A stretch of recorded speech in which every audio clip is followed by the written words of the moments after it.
Hello दोस्तों, चलिए देखते हैं आज IBPS SBI या RRBs में PO या क्लर्क में जो सिलोजिज्म क्वेश्चन की जो कॉन्सेप्ट है वो उसको कैसे हम क्वेश्चन में इम्प्लीमेंट करते हैं। आइए इसमें सारे हम कॉन्सेप्ट वन बाय वन देखेंगे। इसमें टोटल 4 कॉन्सेप्ट होते हैं, ठीक है। वो मैं वन बाय वन देखते हैं। चलिए पहले कॉन्सेप्ट के बारे में जानते हैं। पहला स्टेटमेंट ये कहता है कि सभी ए जो है वो बी हैं। तो इसका डायग्राम कुछ इस तरीके से बनता है। सभी ए जो हैं वो बी है, इसका डायग्राम कुछ इस तरीके से बनता है। सभी ए जो हैं वो बी हैं, इसका डायग्राम, ये सभी ए जो है वो, ये सभी जो ए हैं वो ये बड़ी सर्कल जो बी है इसके अंदर आ गए, यानी सभी ए जो है वो बी हैं, ठीक।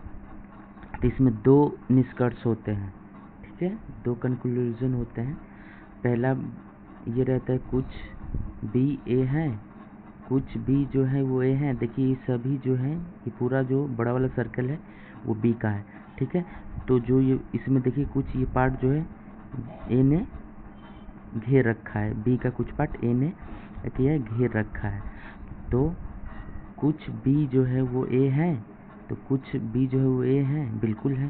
क्योंकि मान लीजिए पूरे पेपर है, इस पर मैं कुछ एक उंगली रखता हूँ, तो पूछा जाए कि अगर इस पेपर पे कुछ उंगली मेरे हैं तो बिल्कुल है। तो उसी तरीके से सभी ये जो बी हैं वो एक के कुछ जो बी हैं वो ए के अंदर हैं, बिल्कुल है।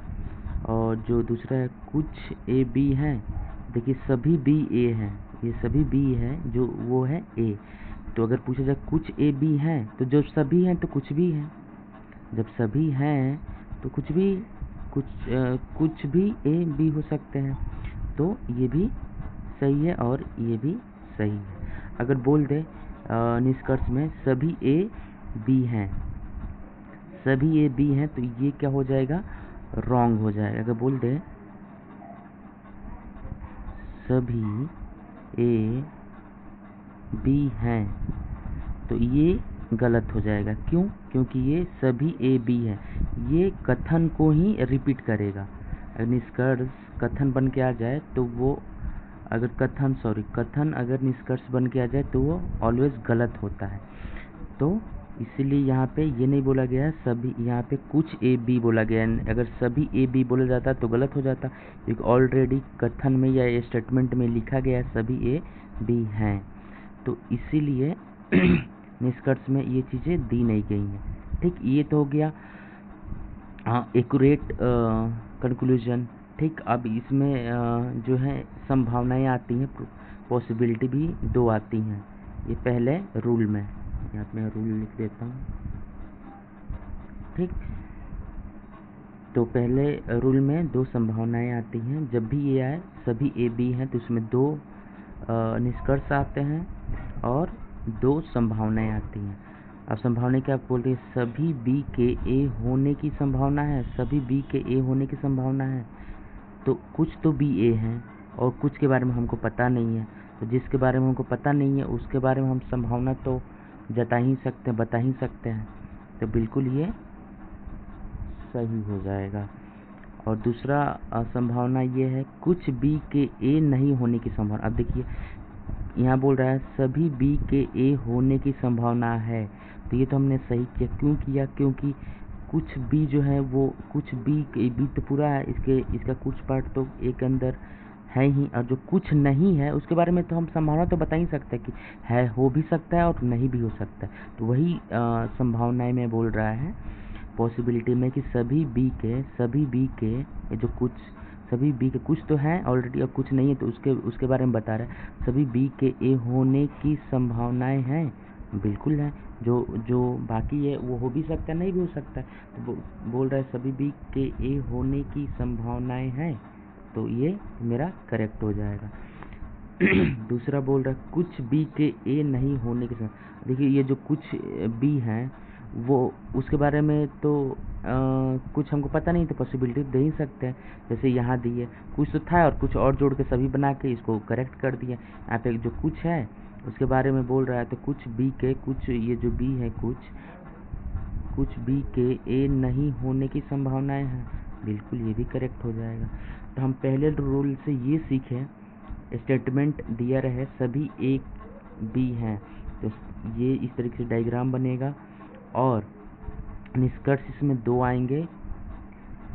कुछ बी के ए होने के समय कुछ ये जो बी है वे कुछ बी ए हैं तो कुछ बी है, तो देखिए कुछ तो घेर रखे तो ऑलरेडी है, और कुछ ए बी हैं तो कुछ ए बी हैं, क्योंकि ये भी सही है, जबकि सभी है, क्योंकि ये तो रिपीट नहीं कर सकते ना स्टेटमेंट निष्कर्ष में, तो इसीलिए कुछ ए बी हैं दिया है। ठीक है, और इसमें 2 संभावनाएं आती हैं, एक आती है पॉजिटिव यानी सकारात्मक, दूसरा आती है नेगेटिव जिसमें नहीं दिया है। ठीक है, तो ये पहला रूल तो मैंने सीख लिए हैं।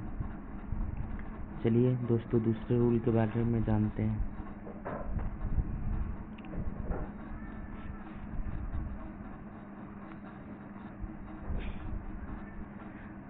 दूसरा जो रूल है इसमें कह रहा है कुछ ए बी हैं, यानी ये सभी ए जो हैं इसमें से कुछ जो पार्ट हैं वो बी हैं। तो इसमें दोस्तों एक ही निष्कर्ष आता है, एक निष्कर्ष आती है और इसमें 4 संभावनाएं आती है, 1 2 3 4 संभावनाएं आती है और एक निष्कर्ष आता है अगर ये स्टेटमेंट या कथन दिया हो कुछ ए बी हैं। तो डायग्राम ये बनता है, कुछ जो ए हैं वो बी हैं और इसमें एक निष्कर्ष होता है और 4 1 2 3 4 संभावनाएं होती हैं। तो आइए देखते हैं निष्कर्ष है कुछ भी ए हैं, कुछ भी ए हैं, बिल्कुल है। तो इसे देखिए ये बी का जो ये पूरा बी है तो कुछ पार्ट ए भी तो घेर रखा है, और कुछ ए बी हैं तो कुछ ए बी ऑलरेडी स्टेटमेंट में लिखा है कुछ ए बी हैं, तो इसको हम निष्कर्ष बनाएंगे नहीं। क्यों? क्योंकि जो स्टेटमेंट है वो कभी भी कंक्लूजन या निष्कर्ष नहीं बनता है। ठीक है, तो इसलिए हमने केवल एक ही निष्कर्ष जो रूल में आता है कुछ भी ए है, कुछ ये सभी जो बी है उसमें से कुछ पार्ट जो है वो ए ले रखा है, तो ये निष्कर्ष करेक्ट होगा। 4 संभावनाएं हैं, चलिए देखते हैं। सभी ए के बी होने की संभावना है, सभी ए के बी कुछ होने की संभावना है, कुछ तो ए बी है भाई, कुछ ये सभी ए हैं उसमें से कुछ तो ऑलरेडी है, कुछ के बारे में हमको पता नहीं है तो हम तो बता ही सकते हैं कि सभी ए के बी होने की संभावनाएं हैं, तो ये भी सही हो जाएगा। कुछ ए के बी नहीं होने की संभावनाएं हैं, कुछ आप देखिए कुछ के बारे में हमको पता ही नहीं है, तो पॉजिटिव तो एक बार दे दिया, नेगेटिव भी बता सकते हैं कुछ के बारे में, क्योंकि अगर ये लिखता कि यहाँ पे सभी या कोई ए के बी नहीं होने की संभावनाएं हैं तो कुछ तो है, तो हम करेक्ट तो बोल नहीं सकते हैं कि सभी ए बी नहीं हुआ, क्योंकि कुछ तो है, तो इसीलिए वो यहाँ पे कुछ के बारे में पता नहीं है तो नेगेटिव पॉसिबिलिटी लग गई। कुछ ए के बी नहीं होने की संभावना है, यानी ये जो कुछ ए बी है यहाँ से ये कुछ ए के बी नहीं होने की संभावना है, ये भी करेक्ट हो जाएगा। अब देखिए सभी बी के ए होने की संभावनाएं हैं, सभी बी के ए होने की संभावनाएं हैं, यहाँ पे देखिए करेक्ट हो जाएगा। क्यों करेक्ट हो जाएगा? क्योंकि स्टेटमेंट में केवल ए की तरफ से बोला गया है कुछ ए बी हैं, तो कुछ ही ए बी हैं, अब बी की तरफ से कुछ बोला नहीं गया है, इसलिए हम यहाँ पे सभी बी के ए होने की संभावनाएं करेक्ट हो रही है, क्योंकि ये तो और कुछ तो है और कुछ के बारे में पता नहीं है, इसलिए जैसे ए का सही हुआ उस तरीके से बी का भी सही हो जाएगा। सभी बी के ए होने की संभावनाएं हैं, ये भी करेक्ट हो गया। अब चौथा पॉसिबिलिटी ये आता है कि कुछ बी के ए नहीं होने की संभावनाएं हैं, तो कुछ तो बी ए हैं और कुछ के बारे में पता नहीं है, तो जब जिसके बारे में पता नहीं है उसके बारे में हम बता ही सकते हैं, हो भी सकता है नहीं भी हो सकता है, तो कुछ बी के ए नहीं, कुछ ये जो कुछ यहाँ से ये कुछ बी है उसका ए नहीं होना, तो ये भी सही है। देखिए कुछ ए के बी नहीं होने, यानी इसके बारे में पता नहीं है तो भी पॉसिबिलिटी लग गई, और ये दूसरे में, और चौथे में देखिए कुछ के बारे में पता नहीं है तो यहाँ भी नहीं की पॉसिबिलिटी लग गई।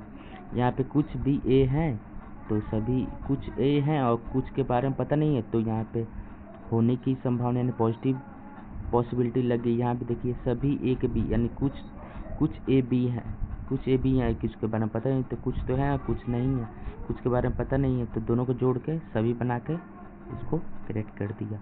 2 रूल मेरा कंप्लीट हो गया। ठीक है, अब दोस्तों 2 और बचते। अगर ये 4 रूल आपने सीख लिया ना, तो कभी भी चाहे कोई भी एग्ज़ाम हो, SBI हो, IBPS हो, PO कलर, कुछ भी हो, आप कहीं भी आजकल बैंकिंग की जो क्वेश्चन है वो सारे लगभग SSC या फिर रेलवे या हर एक एग्ज़ाम में रिपीट किए जा रहे हैं, तो आप सारे एग्ज़ाम में इसको 100% करेक्ट कर सकते हैं। बस आप ये 4 रूल सीख लीजिए।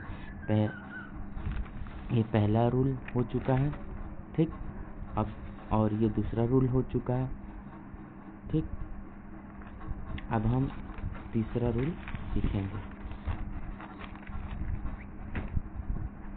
दोस्तों आप अगर इतना जान लेते हैं तो इसके अलावा आपको कुछ पढ़ने की, किसी भी बुक से पढ़ने की कोई ज़रूरत नहीं है।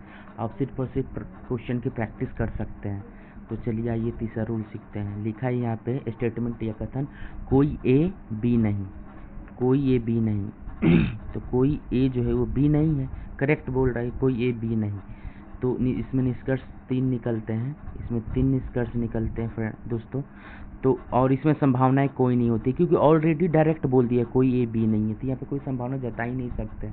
जब हमको डायरेक्ट पता है कोई ए बी नहीं है, तो यहाँ पे पॉसिबिलिटी की कोई मैटर ही नहीं उठती है। क्योंकि अगर मान लीजिए बोलता कि कुछ ए जो हैं वो बी हैं, कुछ केवल कुछ है, ये कुछ ही केवल ए बी है, तो इसके बारे में पता नहीं था तो हम पॉसिबिलिटी लगाते थे। लेकिन डायरेक्ट यहाँ पे बोल रहा है सभी कोई ए बी नहीं है, कोई ए बी नहीं है, तो यहाँ पे संभावनाएं लगेंगे ही नहीं, क्योंकि डायरेक्ट यहाँ पे हर एक चीज़ क्लियर है।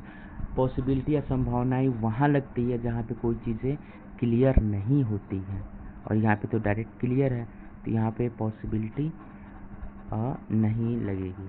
तो देखिए डायरेक्ट निष्कर्ष 3 निकलते हैं, वो दिया है। कोई, देखिए ये बोला कोई ए बी नहीं, कोई ए बी नहीं तो कोई बी ए नहीं। देखिए कोई बी ए नहीं, तो ये भी सही हो जाएगा। कुछ ए बी नहीं, यानी कुछ ए बी नहीं, तो ये भी सही हो जाएगा। और कुछ बी ए नहीं, ये भी सही हो जाएगा। यानी सभी या कोई भी कोई बी ए नहीं, ये भी सही हो जाएगा। कुछ के साथ भी नहीं सही होगा, और कुछ बी ए नहीं, ये भी सही हो जाएगा। ठीक है, तो यहाँ पे पॉसिबिलिटी यानी संभावनाएं नहीं लगती हैं। ठीक, यहाँ पे करेक्ट 3 कंक्लूजन या निष्कर्ष डायरेक्ट लगते हैं। ये 3 रूल हमने कंप्लीट कर लिया है। ठीक है दोस्तों, अब एक लास्ट रूल बच रहा है, उसको हम देख लेते हैं। दोस्तों मैं IBPS RRB का पेपर में 3 सालों से लगभग दे रहा हूँ, और उसमें मैं रीजनिंग के रीजनिंग में 40 में से 40 नंबर लेके आया हूँ। तो इसलिए मैं आपको बता रहा हूँ ये सारी चीज़ें, क्योंकि मेरे रीजनिंग के पार्ट में 40 में से 40 लगातार 2-3 सालों से आ रहे हैं, तो मैं आपको ये चीज़ें बता रहा हूँ। ठीक है, क्योंकि अगर आपने ये 4 रूल सीख लिए ना, तो ये आप कभी भी ये गलत कर ही नहीं सकते। चलिए दोस्तों चौथे रूल जानते हैं। चौथा स्टेटमेंट या कथन दे रखा है कुछ ए बी नहीं, तो इसका जो ये सभी ए हैं, यह जो ये कुछ पार्ट है वो बी नहीं है। ठीक, तो इसमें निष्कर्ष जो है वो नहीं रहता है, केवल 6 संभावनाएं रहती हैं, 1 2 3 4 5 6। ए की तरफ से जो है वो 2 संभावनाएं, और बी की तरफ से 4। देखिए ए की तरफ से 1 2, ये 2 संभावनाएं ए की तरफ से, और बी की तरफ से बी की तरफ से 4 पॉसिबिलिटी, और ए की तरफ से जो है वो 2 पॉसिबिलिटी रहती है। इसमें निष्कर्ष नहीं रहता है। अगर ऐसा स्टेटमेंट या कथन लिख के आए तो वहाँ पे निष्कर्ष मतलब एग्ज़ाम में या क्वेश्चन में वो रहते ही नहीं है। एग्ज़ाम में रहते हैं, मतलब वो ऐसी निष्कर्ष नहीं निकलती है। चलिए दोस्तों, इसकी संभावनाएं देख लेते हैं। कुछ ए के बी होने की संभावना। अब देखिए कुछ ए जो है वो बी नहीं है, तो इसके बारे में तो हमको पता ही नहीं है, तो ये वही बोल रहा है कुछ ए के बी होने की संभावनाएं हैं, तो कुछ के बारे में पता नहीं है, तो ये हो जाएगा करेक्ट।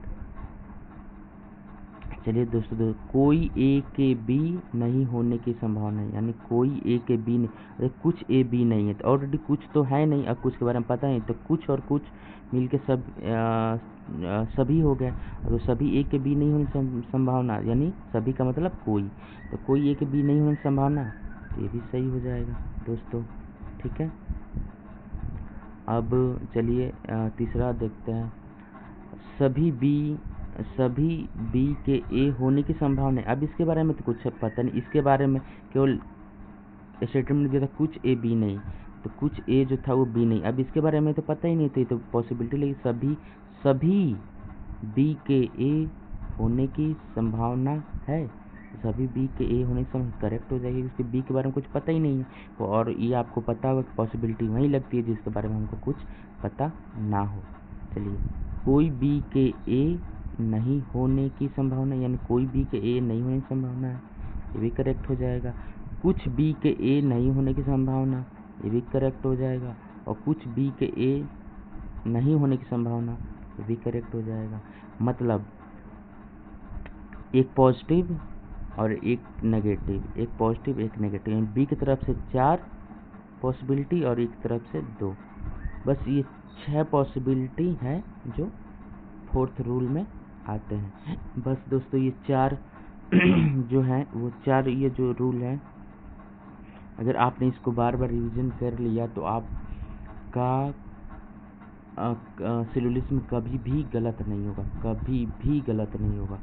चलिए दोस्तों, ये रूल तो हम लोग जान लिए हैं पार्ट फर्स्ट में। अब हम सेकंड लेके आएंगे, उसमें हम केवल और केवल ये पार्ट फर्स्ट में हम लोग रूल तो जान लिए हैं, अब इसका पार्ट सेकंड आएगा जिसमें हम सारे के सारे सिलोजिज्म से जुड़े क्वेश्चन करेंगे, चाहे वो IBPS PO एंड क्लर्क में आया हो क्वेश्चन, चाहे SBI PO एंड क्लर्क में आया हो, या RRB PO एंड क्लर्क में आया हो। उसके साथ साथ दोस्तों एक न्यू पैटर्न आया है,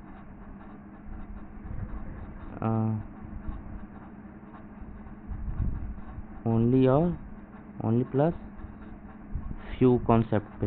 ये 4 रूल के बाद वो भी कॉन्सेप्ट आपके लगभग क्लियर हो जाएंगे, तो पार्ट जो सेकेंड आएगा उसमें मैं सारे क्वेश्चन आपको कराऊंगा ओनली फ्यू वाले, और सारे लगभग क्वेश्चन उसमें करेक्ट हो जाएंगे। तो चलिए दोस्तों, इसी के साथ हम ये सेशन को विराम देते हैं, और आप ये चारों कॉन्सेप्ट पढ़ने के बाद आप कोई भी क्वेश्चन आप लगाते हैं सिलोजिज्म का, तो ऑलवेज वो करेक्ट होगा। आप इसको अपने हिसाब से कोई क्वेश्चन की आप प्रैक्टिस कीजिएगा, और हम सेकेंड पार्ट लेके आएंगे जिसमें हम सारे क्वेश्चन देखेंगे। चलिए दोस्तों, थैंक यू।